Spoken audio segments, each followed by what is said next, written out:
Gentlemen, boys and girls, we are in the main event. The man has come around to NXT. We have come around to the GOW. And before we get started, we got to start this thing off right. Yeah. I like it. Oh, yeah, man. Oh, yeah, man. Oh, yeah, man.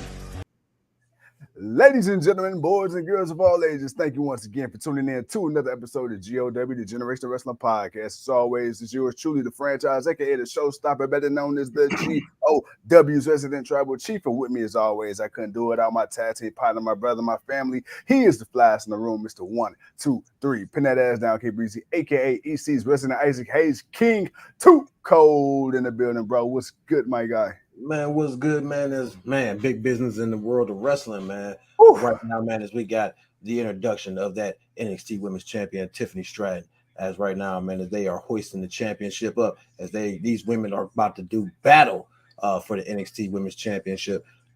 Real quick, man, you think we're going to get an actual match, or you think this is going to end in some foolery? You know what's crazy? I think it's going to end in some foolery. Yeah. It's gonna lead to a rematch down the line. I can see it. I ain't gonna lie to you. Yeah, I can definitely see that too. All right, man. But yeah, man, like I said, man, we got some big news in wrestling, man. That's some big changes, I guess, are now official. With the merger, of course, everybody's been seeing the news, man, with TKO.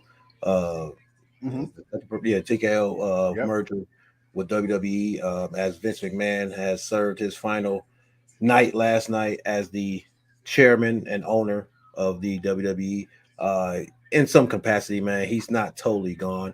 He still has some ownership, I guess you can say, of the company. But yeah, man, big things is happening, man.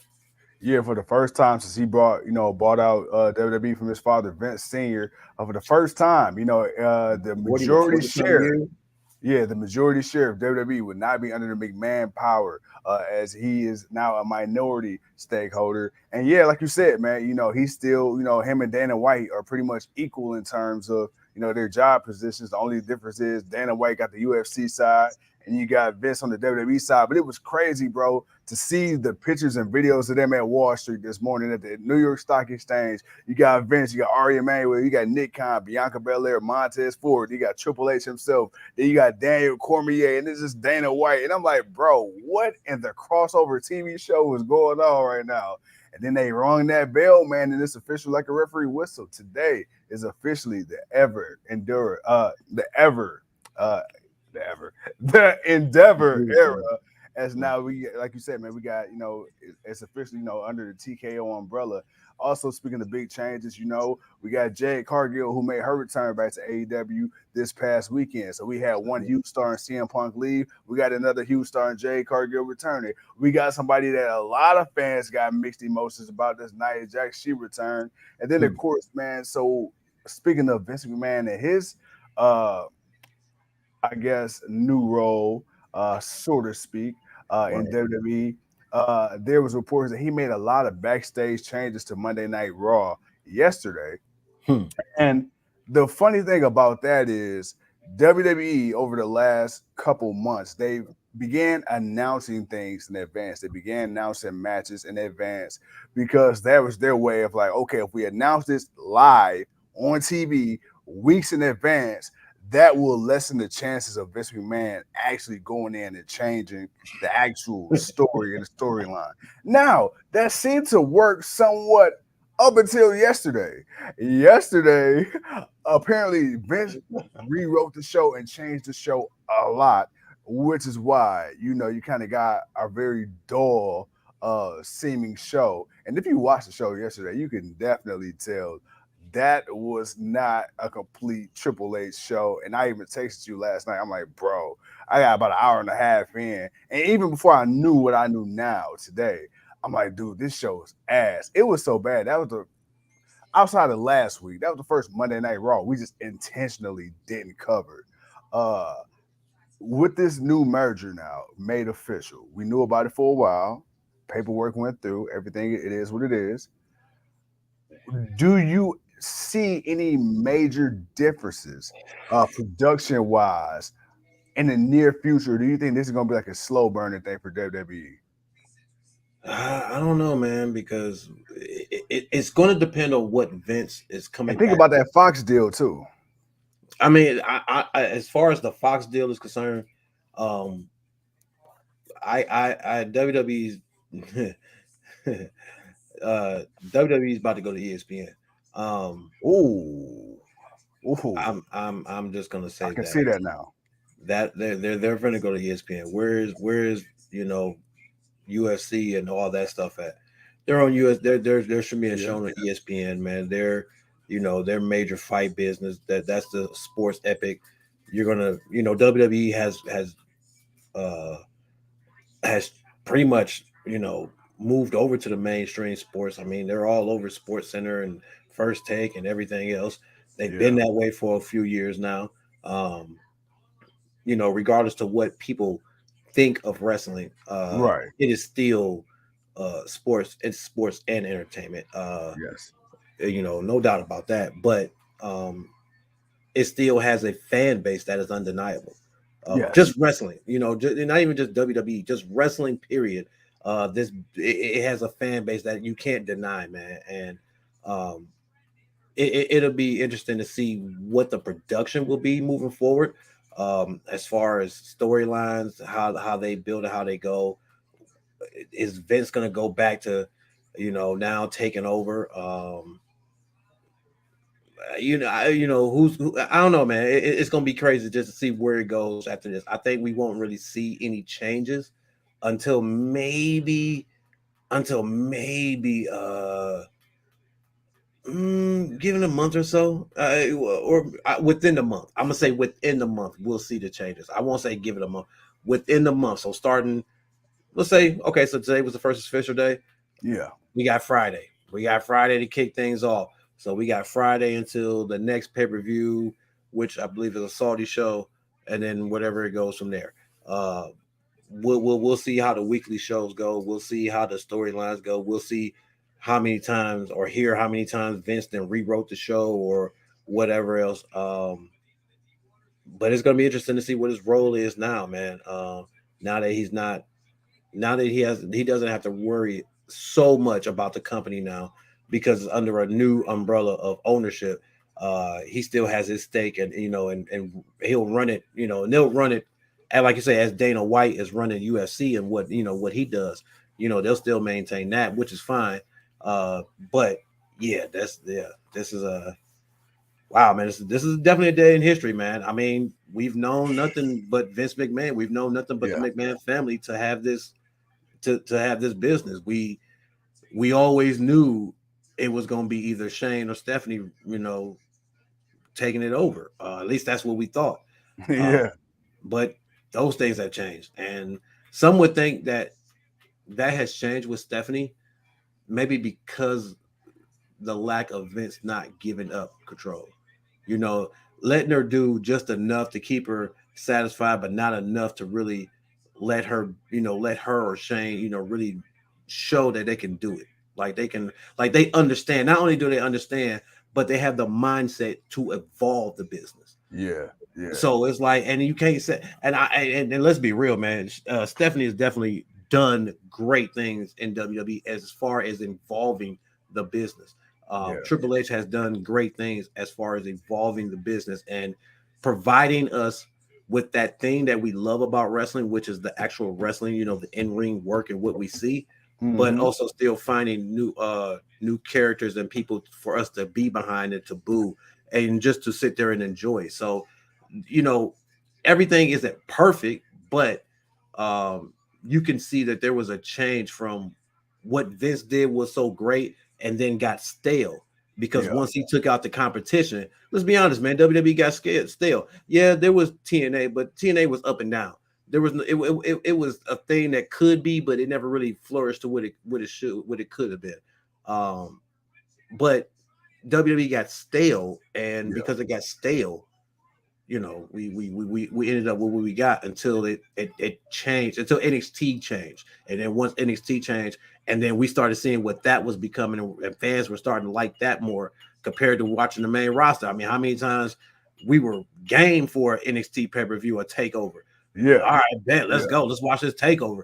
We were iffy about a main roster pay-per-view. Like, man, do we want to watch this? You know, maybe I'll look at the review of it later. I don't even want to watch it. Like, that's how we were feeling about it. And the crazy part is, you remember, dude, like, especially back when we first started the GOW, you know, 4 years ago now. Before they went on cable TV, when they were on the network, even back then, we weren't really watching on a weekly basis. But no matter how much we didn't watch before they got on cable TV, we never missed a pay-per-view. Like, we never missed a takeover. And that was the crazy part, because, dude, we will watch a takeover and probably didn't see anything NXT related, probably to the next takeover, or maybe like very sparingly in between. But it's like you never missed a beat, because you knew who the top dogs were: the Viking Raiders, Velveteen Dream, DIY, Adam Cole, and Undisputed Era, and Mia Yim, Candice LeRae, all them. So Loco, what's up? William, what's up? Joe, what's up? We're gonna talk to y'all too, man. We definitely want to talk to you all commenting. But yeah, dude, NXT, man, was truly like in a league, you know, of its own back then. So it's gonna be crazy. It's gonna be different, because, you know, a couple years ago we was like, man, yo, WWE not gonna change to either Vince loses power or he passes away. Well, apparently the devil lives forever, and he just lost, quote unquote, a little bit of power, but not really. Well, let's be honest. The scandal helped a bit, because it helped the way for him stepping down for a minute and someone else making the decisions and presenting a different product. And then not only presenting a different product, but presenting something that people talking about this merger actually wanted to see and be behind. Let me ask you this: will we be talking about this merger today if that scandal didn't happen? I think so, because Vince was still looking to sell. It was just all about the right. It was just all about the right buyer. It was just all about who was, you know, the right person buying it, and the right amount. And he seemed to have accomplished that. He got the right buyer. He got the right amount. And you know, and for who he is and what he's done, they still want him to be a major player in the game. Oh, that was a bad table spot. Table didn't even break. Telling you, not AEW. WWE got them AEW tables out there for NXT. Man. 1, 2, oh, she kicked out. What? Oh, I'm about to say, like, hold on, that was a weak kick out. Like Becky Lynch should have been champion right there. That girl looked like she was actually out of it. He said, she looked like she was actually out of it. All right, here we go. Here we go. Oh, Tiffany Stratton. Oh, nope. Lee says Vince got Mel Tuckered. Yeah, man, pretty much. But at the same time, man, he did it to himself. Yeah. Hey, Loco, by the way, man, shout out to you, man. Hey, for real, bro, man. And anytime you need to talk to the GOW, man, you know, talk to your boys. Holla at your boys, man. Especially even outside of wrestling. You know, we family. For sure. Hey, I ain't gonna lie to you, bro. I've been watching this match as we've been talking, as you have, man. This match ain't bad. It's not a bad match at all. It's not a bad. I mean, you putting her in the ring with Becky Lynch. You gonna give it a match.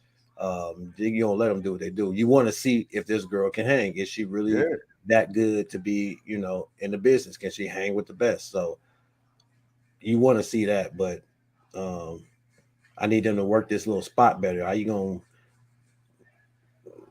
tell her to keep? I mean, I don't know. I just didn't like that little spot there. Yeah, I know. He says it's just a little too obvious. Yeah. Like, come on now. You could have did anything better. Oh, you got the roll up pin. 1, 2. Oh, kick out by Becky. Oh, up on the shoulders. Fireman goes. Oh, she's going to the top. Oh, she missed with the hell of a moonsault. The manhandle slam. Oh shit. 1, 2, 3. Damn. Are you serious? Becky won.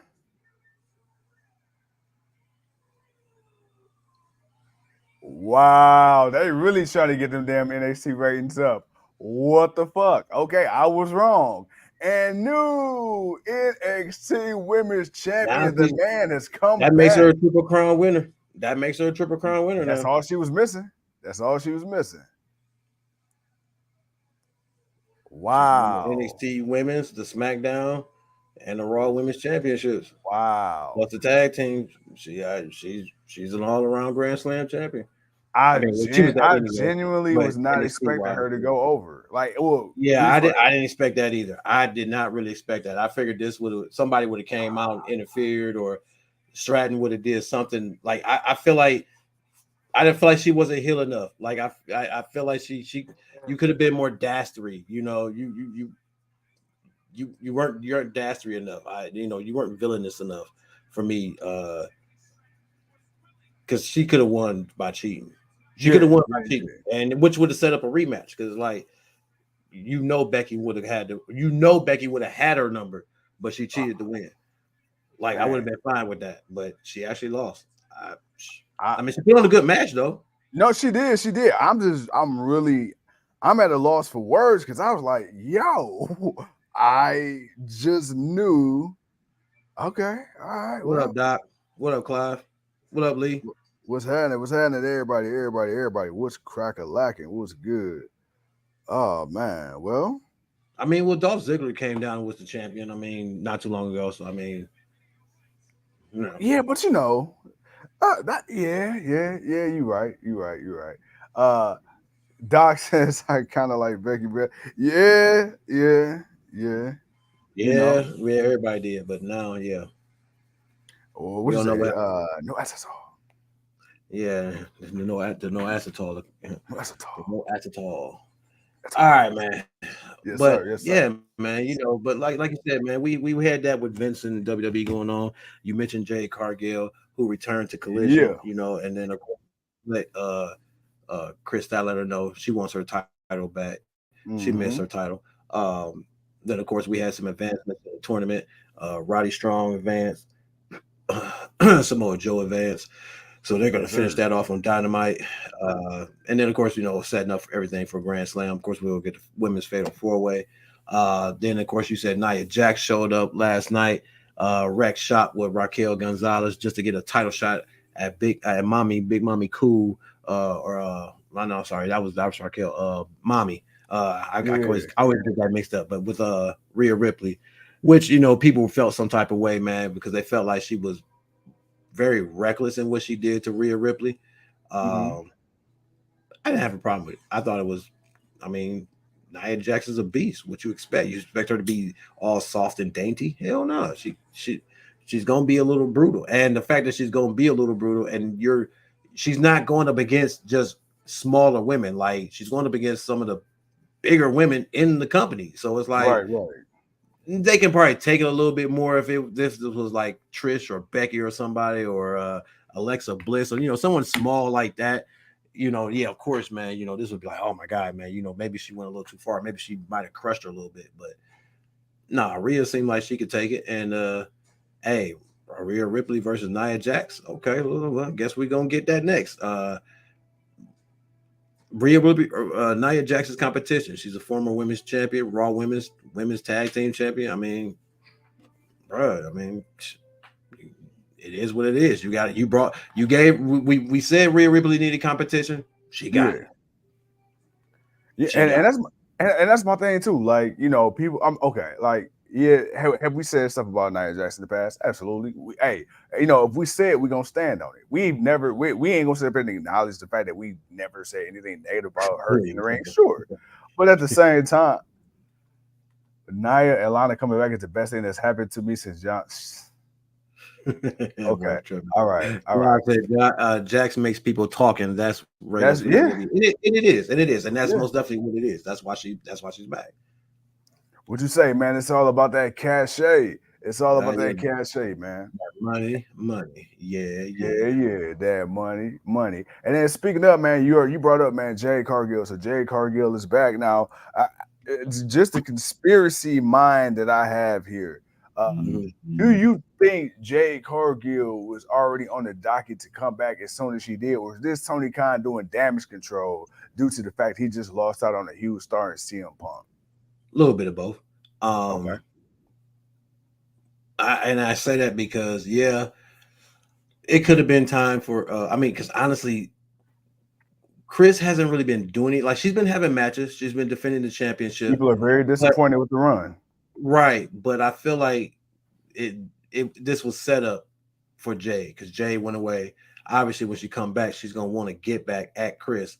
Now the question is, will she get that, or will she lose and move on to face for the bigger and better title? This is just a rematch that they're going to set up, which is fine, which I'm fine with. It's fine because Chris showed up after Jade had just had a match. So it wasn't like this was a fresh match, like just a fresh match set up for them too. You kind of got to have that. So, you got to have that at least, all right, we're going to actually schedule this match that we actually should have got a while ago, but Chris had got injured. So we didn't get to see it then, and which is why Jade had a longer run, to be honest. I think that's the only reason why her run went as long as it was. I think she would have topped out at the 30 mark, but because Statlander was out, she ended up going another 30 plus wins or whatever. But yeah, I'm okay with that. Some people still feel some way about Jade not being, I guess in a way you can kind of put Jade Cargill and Nia Jax in the same kind of category as far as how people look at them. And that's fair to say because people do feel that way about Jade. Like, they feel like she's not as coordinated. She is a little reckless. And they don't really, there's only a lot of people really don't rock with her. And it's kind of the same way with Nia Jax. Like, she's had her moments, and it doesn't always look pretty, but you got to have big dominant women too. I mean, the men got giants. Why the women can't have the bigger, stronger women, on their side? I mean, they're not everybody always moves pretty. I mean, the great Khali was not graceful. I mean, I'm not saying he was somebody people wanted to see, but obviously he was somebody that was there. Right. So you with that time is Jay can get better with Nia. I don't know. Maybe it's a little bit of a different story, but it's just good to see her back though. Lee says, I kind of miss Alexa, bro. I ain't gonna lie to you. I kind of miss Alexa too. She's about to be a mommy. Yeah, So she on mommy duty. Oh, speaking of, real quick, shout out to JoJo. Clyde said he want to see Jade versus Awesome Kong. Wow. And if Kong was in a better prime, I was just about to say prime Kong. Because I don't know if Kong now can lead Jade properly in a match with Jade being still so green in the ring. She's older. Not sure how much she's in the ring. Outside of her showing up for the 1,000th of Impact episode of Impact, but no, if this was Awesome Kong that was being Awesome Kong, like the Awesome Kong that you're envisioning in your mind, that's the Awesome Kong I want to see go up against Jade Cargill. Not the one that's pretty much been semi-retired from wrestling.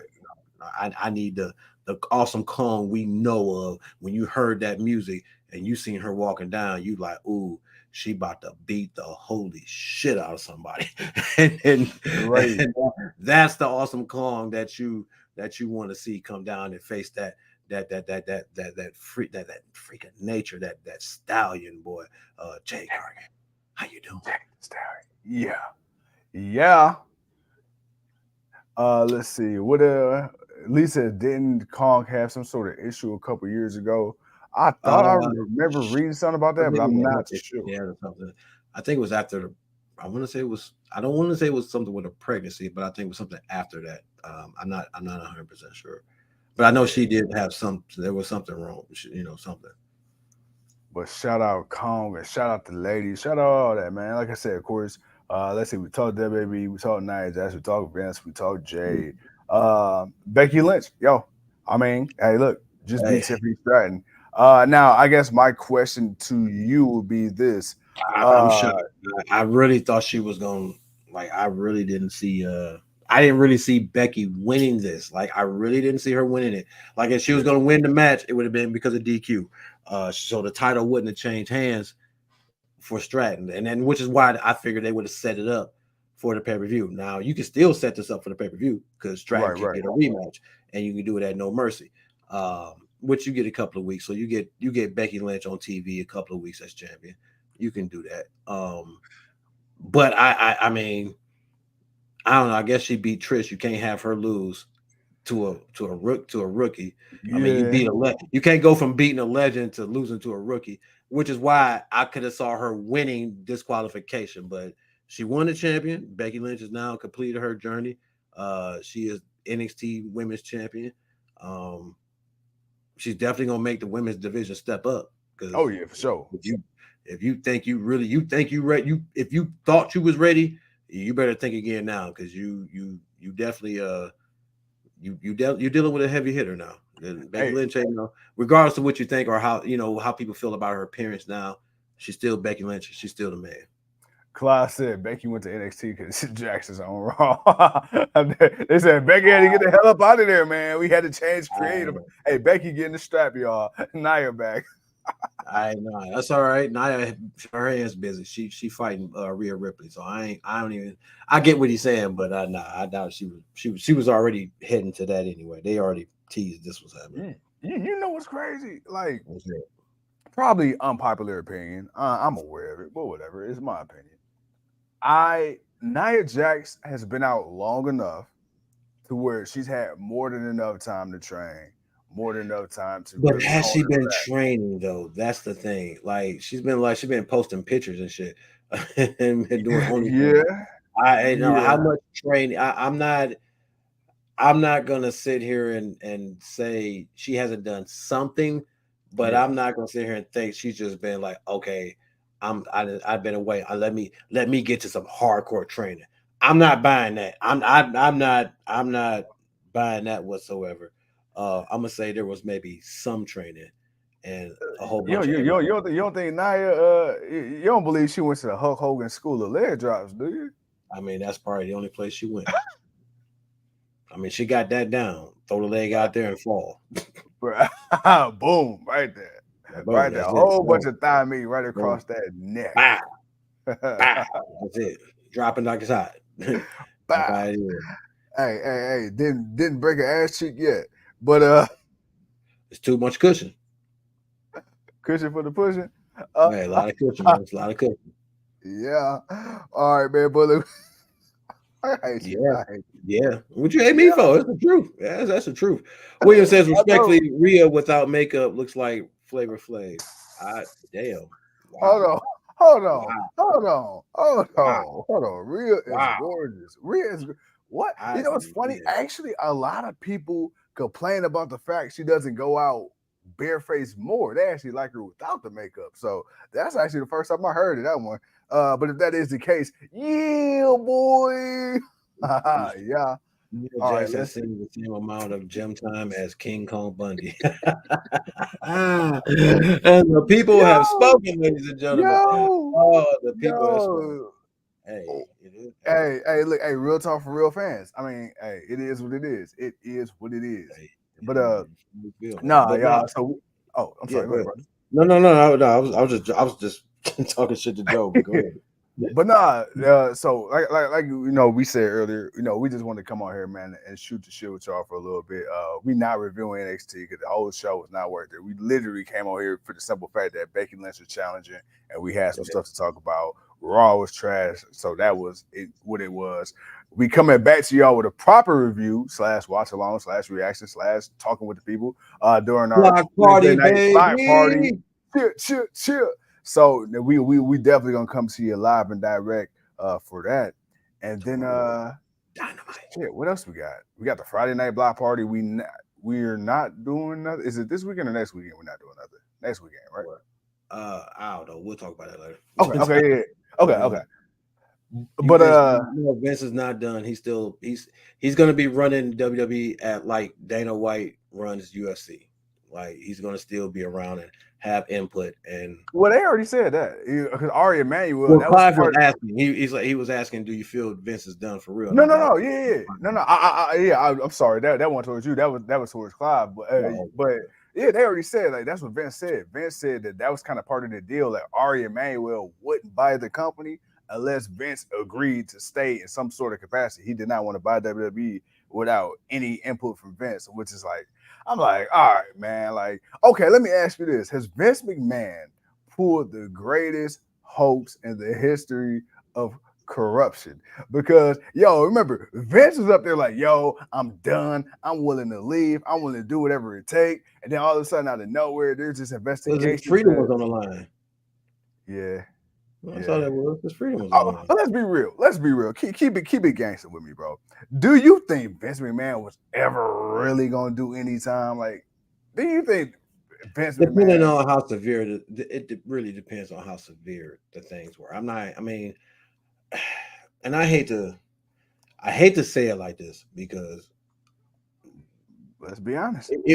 I hate to say it like this because it's a bad situation regardless of how severe it was. Yeah. But if there was worse things going on, I think so, and more evidence of proof. Okay. I think that would have been more of a kicker. That oh man, Vince got no choice but to step down because he's about to face some criminal charges. Like if some criminal charges was about to come up, then like they got Vince like they got Bill Cosby. Like they getting Trump. I mean, like I'm for real. Like if it came down to stuff like that, then yeah. But somehow that's the best way I can say it. Somehow it did not come down that way. Money. I'm not, again, I hate to say it like that, make it seem like it's casual. It's not. It's not at all. I'm not saying it's not, but if it came down a lot worse, then he would have been gone. Man, Clyde says Triple H married Stephanie for a position in WWE, and then they ran out Shane. I don't think Shane ever really wanted to Shane never really seemed like he gave a shit to really run it anyway, though, to be fair. No, I think he did. I think the problem was Dad. Dad wasn't giving nothing up. Yeah, man. Dad was not giving nothing up. Period. I mean, we can look at it however we want to. The one thing we most definitely can say without a shadow of a doubt, Vince was not giving up this company to nobody. Yeah, he was going to maintain majority of whatever for however long that he could, and he would be alive. And it would have went however it would have went, because we don't know what was set if Vince had passed before this, so we don't know, how this would have split to the family or whatever. We have no idea how that would have went. So if things would be totally different but Vince had gone before it. But Vince was not giving up anything, man. And I'm not gonna sit here and say everything Shane did was Penelope. I'm not gonna say everything that Shane did was genius, but Shane has definitely done enough to know the business. I could believe that if him and Stephanie truly were really able to or allowed to do some things, and make some things work, I think so. One of the things I think worked so well for him, started working against him, was of course people like seeing your dad wrestle, but not really. We didn't like seeing him wrestle. We like seeing him get his ass whooped, and it was only certain things. Sometimes I felt like Shane was just fighting too much. It was like you just bad. I every now and then was fine, but it was like, man, it seemed like every other damn pay-per-view you fighting somebody. That's true. And then I think the thing is too, I think we know what it is with Shane. Like, you're a glorified stunt man. You're there strictly for spots and spot fest. But when he actually started beating certain people and certain storylines, it's like, wait. Come on now. I'm cool with you with a little comeback and then getting your ass beaten and losing. But you really going over on motherfuckers. Like, hold on, we ain't playing this game, Shane. Like the Royal Rumble thing where he came in there and tried to get himself over in the Rumble. Like, nah, bro. I especially at this time where wrestlers, especially when wrestlers are tired of a lot of that losing to people that they really shouldn't lose to, especially so often that they do. Joe said, look, if Vince did use company funds to pay hush money, he wouldn't have been convicted. The fact that nothing happened tells me not enough evidence, or it was a witch hunt, which it was. Vince is undefeated in lawsuits. I mean, again, if there was something, there was something. There was something. I'm sorry. I'm not buying that something didn't happen. You can't convince me of that. Something happened. Hey, It's just all about being able to prove how much. What did Ted DiBiase say once upon a time? Anything can be bought. Everything has a price. Yep. Vince will say W to he's 110 if he makes it. Shane lives that thug life. Shane, Stephanie, and Triple H could buy their own company. Actually, I don't even think they could. They would have to restart from the very, very bottom.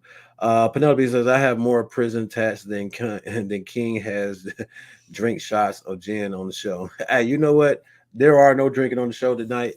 I gotta go to work. I'm back to regular work. I'm no longer on the King summer vacation. Too cold summer vacay tour. The summer tour is over. I'm back to regular work life. We only saving the drinking for special occasions. Joe says Vince has cloned himself and is grooming his AI robot in his image and is written into his current contract that all decisions must be ran through AI Vince once the human Vince passes away. So basically, we're back to the anonymous GM, just in body form. Hell yeah. Is that what we're back to? All right, damn. I guess King, I'll put you on the streets and make you real money. She just sounded like Don Magic Wine, man. Hey, man, look. Hey, look here. Hey, you running them packages? Hey, only top dollar. Who hotter? Not nada. I ain't cheap. It's hard out here. Hey, my man said he pop out Hennessy. Hey, I'm just saying, I'm top shelf, damn it. I'm top shelf. Clive says, will Vince still tell Stephanie what to do, even behind the scenes? Stephanie ain't there no more, man. Stephanie stepped away. Yeah, but and I truly believe because Vince, there was really no sign of Vince truly stepping down and allowing them to really do more. And because there's just so much pushback on creative and everything else, I think it just at a certain point they just realized this man would die before he allow us to do anything. Holla, holla, Penelope. I really think that was really a thought process, not only just for Shane, which is why he kind of did what he did and left and kind of went into his own adventures and shit, but for Stephanie to really embody this business and has been, I mean, you can't be no better groomed than her. I mean, you're sitting right next to your father, watching these live shows, seeing everything that goes on. You can't get someone better groomed than that. And yeah, Triple H helps because he's a wrestler. He has a wrestling mind. He understands. He knows the business. He knows the history. He knows what it takes. So to have that working well with the wrestling and to have Stephanie working well on the business side, like, bro, there's Stephanie has not done anything to make me think they can't do it. Was the authority annoying? Yes, but that's what the authority was supposed to be. It was supposed to be annoying. It was supposed to, have his advantages, just like Vince did. Vince had his advantages. He took over. Even when you thought Vince was going to lose, Vince somehow still won, and then next week Vince won again. It's damn, Vince, it's no different. Whatever. No, you didn't have the Bryan Danielson. I feel like the Bryan Danielson moment was the closest thing to a Stone Cold type moment that you can have with the Authority. Just that rise of him becoming a star and winning the championship, and then the story he went through to go through WrestleMania to fight Triple H, and then have to fight Batista. Like, I feel like that, and then the Occupy of the Raw. I feel like all of that instant hype that he got for all of that, to me, that was the closest I think you can get with the Stone Cold run of him just coming up and going through and just being that dude. Once he came out, the fans went crazy. Once Daniel Bryan music hit, what was people doing? They were doing the yes chant. You just seen this. You just seen all of this. Is all people were crazy? doing. That got so popular that the yes chants transcended wrestling. They was doing that as football games, soccer games, man, everywhere. So it's like they had their moment of kind of like, oh wow, this was like really hype. This is what we want to see. This is what we love. So they had their moments of where stuff worked, and like Vince, they had their moments where stuff didn't.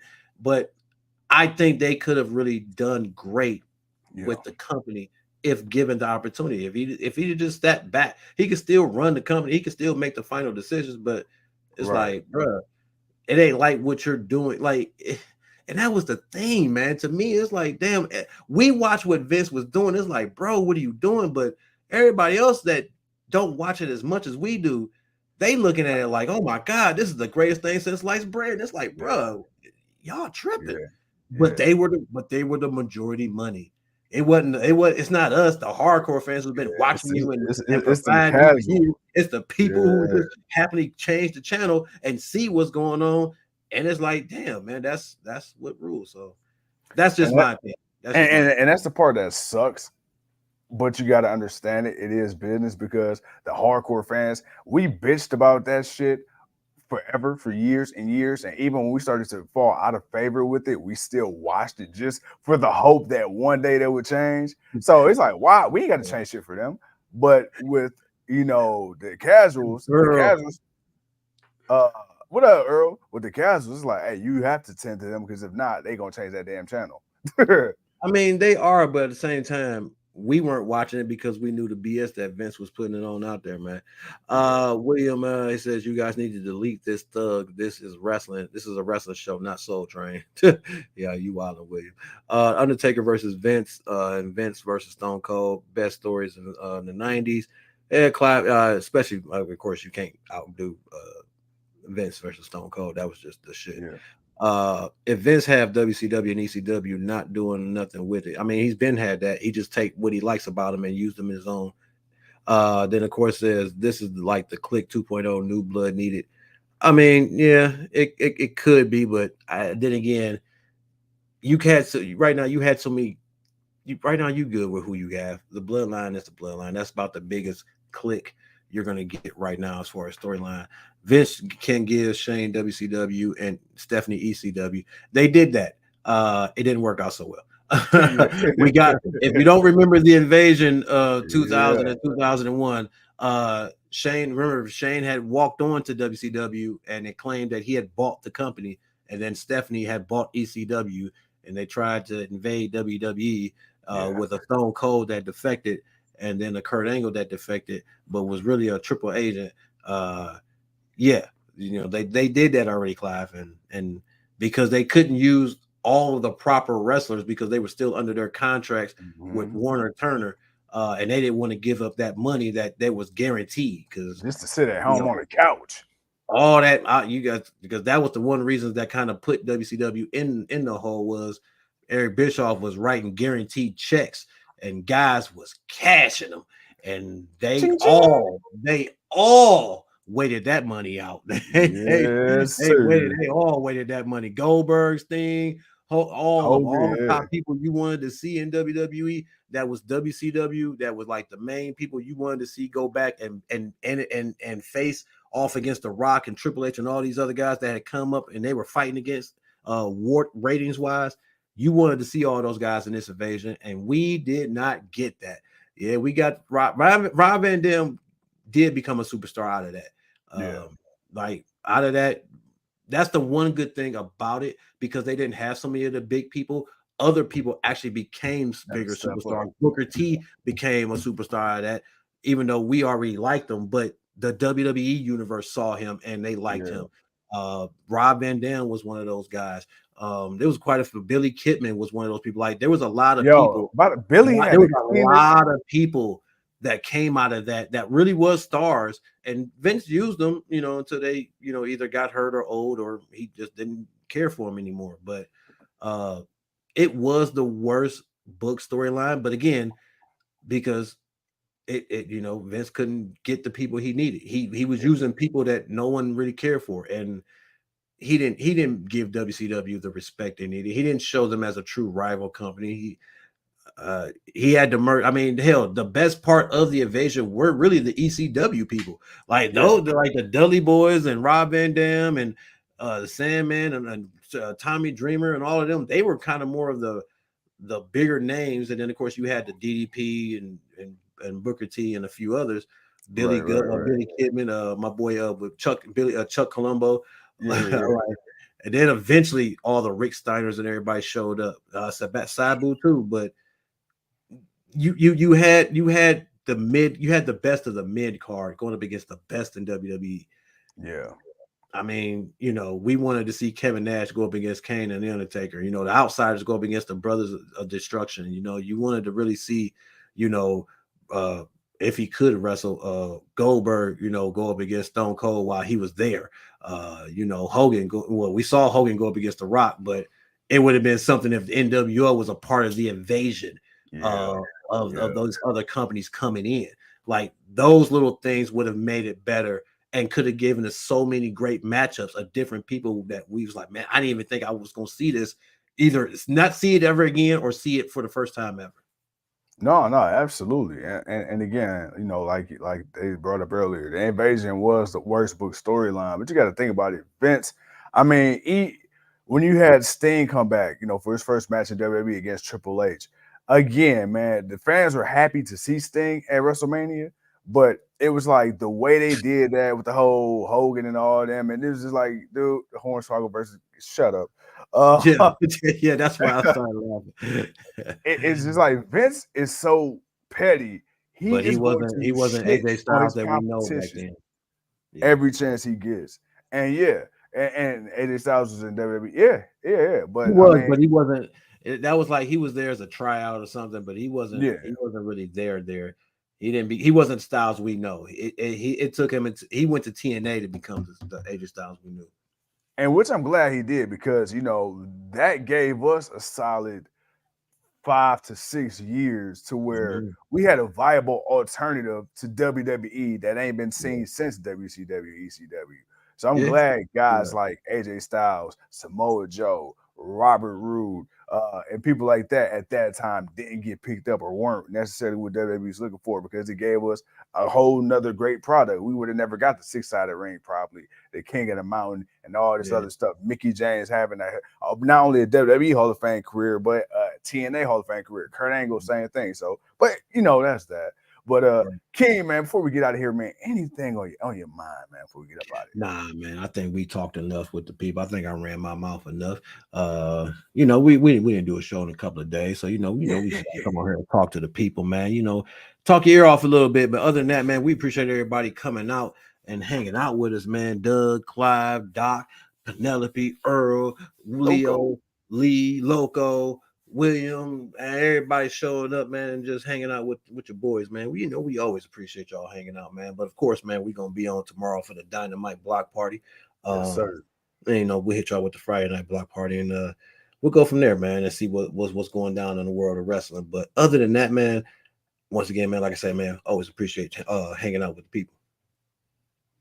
Natalia in TNA. Nah, she's got the TNA, but she ain't gonna be in TNA. Yes, sir. You see, With that being said, ladies and gentlemen, thank you once again for tuning in to another episode of GOW, the Generation Wrestling Podcast. I'm Franchise. He's Too Cold. And until tomorrow, we'll see you when we see you. Peace. Earl, watch it from the beginning. Oh.